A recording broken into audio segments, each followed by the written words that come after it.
নমস্কার বন্ধুরা, কেমন আছেন আপনারা সবাই? আশা করি সবাই ভালো আছেন, সুস্থ আছেন। সানভি কুকিং অ্যান্ড ব্লগে আপনাদের সবাইকে স্বাগত জানাই। আজ আমি আপনাদের সঙ্গে শেয়ার করব মোরলা মাছের টক ঝাল। তো চলুন রান্নাটা শুরু করি। আর আপনাদের কাছে অনুরোধ রইল সম্পূর্ণ ভিডিওটা স্কিপ না করে দেখার জন্য। প্রথমেই দেখে নেব মোরলা মাছের টক ঝাল বানাতে আমাদের কি কি উপকরণ লাগছে। প্রথমেই আমি এখানে 200 গ্রাম মোরলা মাছ ভালোভাবে বেছে ধুয়ে নিয়েছি। আর লাগছে একটা আম, সেটা ভালোভাবে ছাল ছাড়িয়ে ধুয়ে 4 ভাগ করে কেটে নিয়েছি।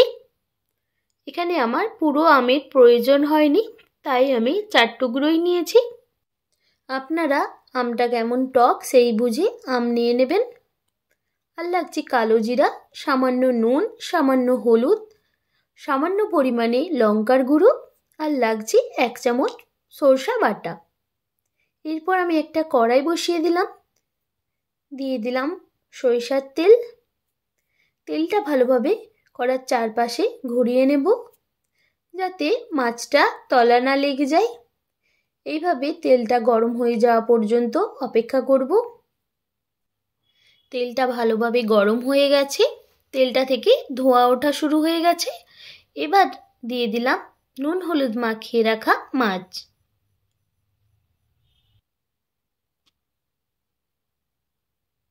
সব মাছগুলো দেয়া হয়ে গেছে। এবার এক সাইড ভাজা পর্যন্ত অপেক্ষা করব। ভালোভাবে এক সাইড ভাজা হয়ে গেছে। এবার সব মাছগুলো উল্টো সাইজগুলো সব ভেজে নেব।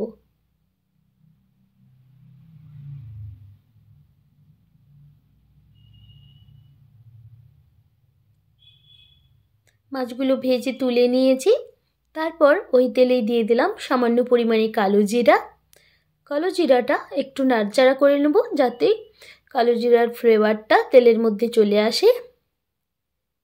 তারপর দিয়ে দেব কেটে রাখা আম। আমটাও 2-1 বার খুন্তি দিয়ে নাড়াচাড়া করে নেব। তারপর দিয়ে দেব সামান্য পরিমাণে নুন,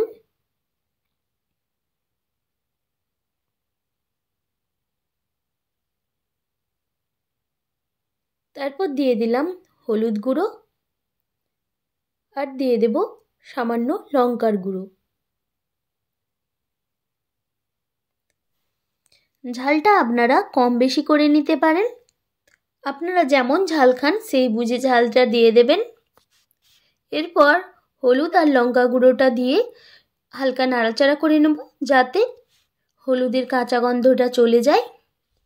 তারপর দিয়ে দেব বেটে রাখা সরষাটা দিয়ে বেশিক্ষণ নাড়ব না, 2-1 বার সব কিছু মশলার সঙ্গে মিশিয়ে নেব। তারপর দিয়ে দিলাম সামান্য পরিমাণে জল, যাতে সরষাটা তেতো না হয়ে যায়। এবার ভালোভাবে সরষা জলের সঙ্গে মিশিয়ে নিয়ে 1-2 মিনিট মশলাটা কষিয়ে দিয়ে দেব আরও 1 গ্লাস জল। জলটা ফুটতে শুরু হয়েছে।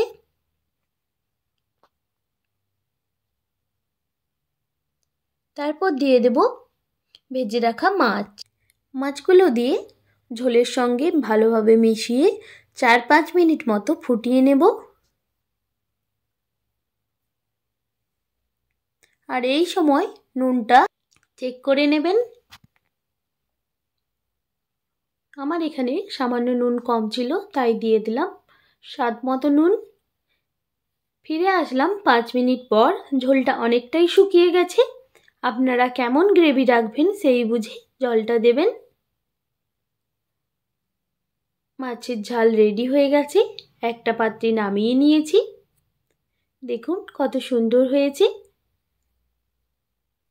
আপনারাও বাড়িতে অবশ্যই ট্রাই করবেন আর জানাবেন কেমন হয়েছে। আর আমার রেসিপি যদি আপনাদের ভালো লেগে থাকে, like, comment, share and subscribe করে দেবেন। পাশে থাকা বেল আইকনটাও অবশ্যই প্রেস করে দেবেন, যাতে নোটিফিকেশনটা আপনাদের কাছে সবার আগে পৌঁছে যায়। আর আমার রান্নাগুলি আপনাদের কেমন লাগে সেটাও অবশ্যই কমেন্ট করে জানাবেন। আপনাদের মহামূল্যবান সময়টি আমার সঙ্গে এতক্ষণ থাকার জন্য সবাইকে অনেক ধন্যবাদ। ফিরে আসছি নতুন কোনো ভিডিও নিয়ে। এখনের মতো বাই বাই।